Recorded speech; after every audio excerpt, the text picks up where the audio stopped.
Le Seigneur soit avec vous. Et avec votre esprit. Évangile de Jésus-Christ selon saint Marc. Gloire à toi, Seigneur. En ce temps-là, Jésus venait d'être baptisé. Aussitôt, l'Esprit le pousse au désert. Et dans le désert, il resta 40 jours, tenté par Satan.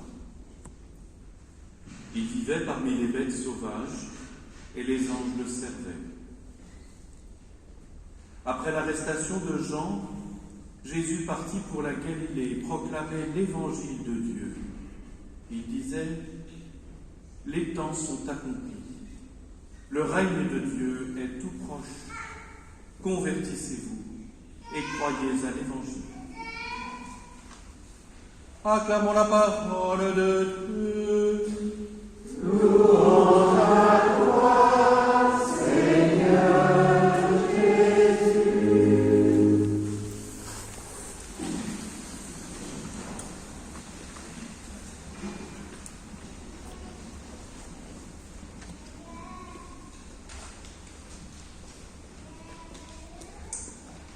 Le déluge, le désert. Le déluge, trop d'eau. Le désert, pas assez d'eau, plus d'eau. Alors ce premier dimanche du carême va vraiment entre le déluge et le désert, entre ce qui détruit par excès et ce qui assèche par manque. Le déluge, c'est être submergé, évidemment par les eaux, mais on peut être aussi submergé évidemment par beaucoup de choses, l'inquiétude, l'angoisse, les soucis, les difficultés. Et c'est vrai que dans la période où nous vivons, on est un peu submergé par toutes ces histoires de Covid, de vaccins, de crise économique, de crise sociale. On se sent noyé, on se sent submergé. Et puis, il y a aussi le désert, où là, ça peut être le dessèchement intérieur. On se sent sec, on n'a plus en soi de vitalité, on est déprimé, on est fatigué, on se sent tout seul, on se sent abandonné. Alors, vous voyez, quand on se promène entre déluge et désert, on finit par être un peu tourneboulé et on regarde tout négativement. Alors, il y a une semaine, il faisait trop froid, c'est la catastrophe. Cette semaine, il fait trop doux, c'est la catastrophe. Il y a toujours trop de ceci ou pas assez de cela. Comment, en ce temps du carême, éviter d'être brinque-ballé entre le déluge qui nous submerge et le désert où on se sent asséché et tout seul? Alors je vous propose un sport. Vous aimez le sport? C'est un sport qui ne demande pas forcément une grande musculature, encore que c'est un sport de précision, c'est un sport qui détend et en même temps demande de la concentration. Je vous propose en ce premier dimanche du carême de faire du tir à l'arc. Du tir à l'arc, avec un arc, des flèches, une cible, et on fait du tir à l'arc. Ah, c'est pas un sport très médiatique, hein. Il faut vraiment qu'il y ait un Français en finale pour qu'on s'intéresse au tir à l'arc. Et pourtant, il a bien été question, me semble-t-il, dans la parole de Dieu d'un arc.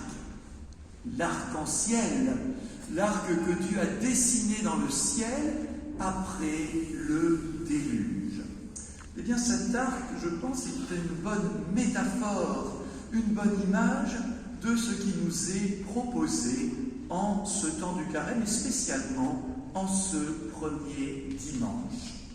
D'abord, pour bien tirer à l'arc, il faut faire un mouvement en arrière. Si vous faites un tout petit mouvement, la flèche va faire toc toc toc et ne va pas se propulser. Il nous faut faire un large mouvement en arrière pour obtenir de la tension, de la profondeur et après propulser la flèche vers l'avant. Vous voyez qu'aujourd'hui, très curieusement, en ce premier dimanche du carême, l'Écriture remonte très très loin en arrière, au temps de Noé. Elle nous invite à faire un effort de mémoire croyante pour revenir en ce point où il a semblé que tout allait être submergé par le déluge, et qu'il n'y avait plus d'espoir et que toute l'humanité allait y passer. Eh bien non, un petit reste a été mis à part comme un symbole que le juste l'emporte sur le péché, que la grâce, la bienveillance de Dieu va l'emporter sur notre méchanceté. Parce que, frères et sœurs, il faut quand même se rappeler que le déluge est la conséquence du fait que Dieu ne voit plus dans le cœur de l'homme, nous dit la Bible à ce moment-là, que du mal et de la méchanceté, sauf en Noé et sa famille. Autrement dit, cette alliance, cet arc-en-ciel, elle est le signe de la bienveillance de Dieu. Dieu fait alliance avec Noé, avec toute l'humanité et même avec tout le vivant. Et dit désormais, je ne m'attaquerai plus au mal de l'homme par la méthode de la submersion, du déluge, du grand nettoyage. Non, je vais travailler de l'intérieur le cœur de l'homme pour qu'il se convertisse. On dit, frères et sœurs, nous sommes sous le signe de l'alliance de bienveillance de Dieu. Nous sommes sous le signe de l'alliance de protection de Dieu. Nous sommes sous le signe de l'alliance de confiance. Et c'est formidable un arc-en-ciel, parce qu'on le voit juste au moment où l'orage s'arrête et où le soleil vient à peine de se montrer. Il n'y a pas longtemps, environ 15 jours, il y a eu beaucoup de pluie, et puis j'étais à vélo, complètement trempé, en me disant j'ai bien fait de sortir à ce moment-là. Et à ce moment-là, le soleil apparaît, l'arc-en-ciel apparaît à Bagneux. J'étais juste à côté de la petite chapelle Saint-René. Il y avait ce magnifique arc-en-ciel qui partait presque de la chapelle et montait jusqu'au ciel. Mais vous voyez, frères et sœurs, à chaque fois, c'est un rappel pour nous de cette bienveillance de Dieu qui nous invite à nous rappeler de tout ce que le Seigneur a fait de bon et de beau dans notre vie. Donc, tirer à l'arc, s'entraîner à l'arc, c'est d'abord faire mémoire en ce temps du carême de tous les bienfaits de Dieu, pour après nous propulser vers l'avant. La flèche tendue vers l'arrière va pouvoir maintenant aller jusqu'à son but. Et le but pour nous, c'est Pâques. Ce sont les fêtes de Pâques. Pourquoi Jésus, au début de son ministère, après son baptême, a-t-il perdu son temps, semble-t-il, pendant 40 jours, 40 nuits, dans ce désert? Qu'a-t-il bien pu y faire? Alors on nous dit que le diable l'a tenté.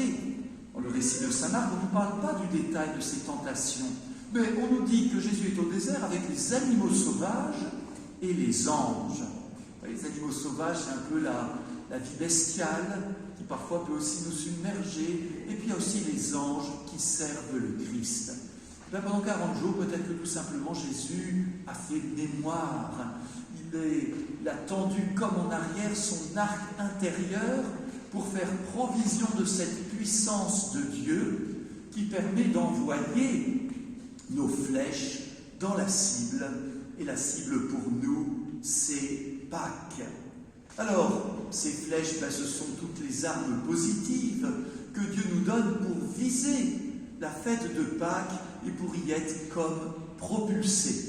Alors, quelques flèches que nous pouvons mettre dans notre carquois, dans notre sac pour ce temps du carême, nous permettent de viser droit vers les fêtes de Pâques. Alors, l'Église nous donne traditionnellement 3 types de flèches pendant ce temps du carême, vous les connaissez. Il est bon de les reprendre un peu quand même. Si on veut tirer à l'arc, il faut savoir quelles flèches nous sont données par Dieu. Première flèche du carême, le jeûne. Le jeûne, avec un petit chapeau sur le hue. On dit toujours aux enfants, c'est pas être jeune, c'est le jeûne. Le jeûne nous priver de nourriture, nous priver de ces choses superficielles qui nous encombrent, nous alléger fondamentalement, nous alléger. Alors, frères et sœurs, dans l'Église catholique, on a pensé important de rendre aussi cette liberté tout à la fois de jeûner ensemble, avec quelques règles très simples, et tout à la fois de choisir le jeûne auquel Dieu m'invite. Alors, je fais 2 suggestions. La première, quand même, c'est de ne pas négliger le jeûne du corps, c'est-à-dire concrètement moins manger, sauter un repas. Pourquoi? Parce qu'on ne peut pas être spirituel sans notre corps.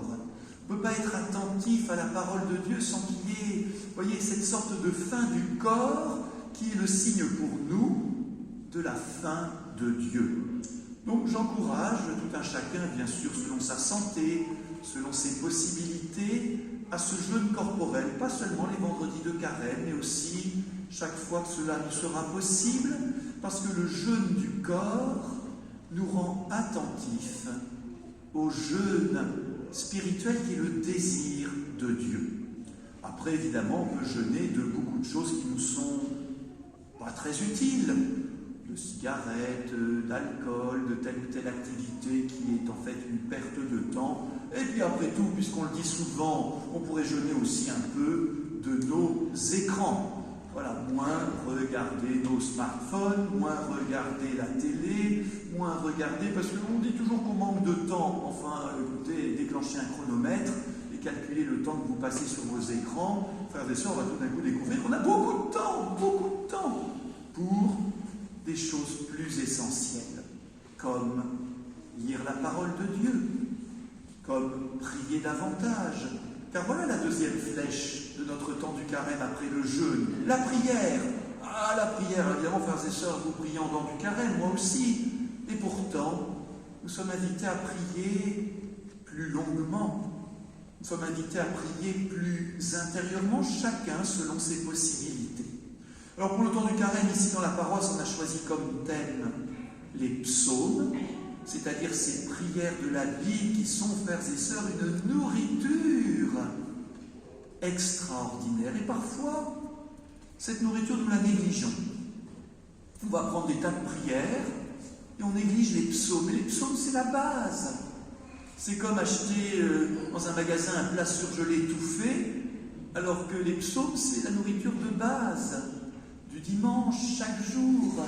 Alors évidemment, ça demande un certain entraînement. Parmi nous, certains sont très familiers des psaumes.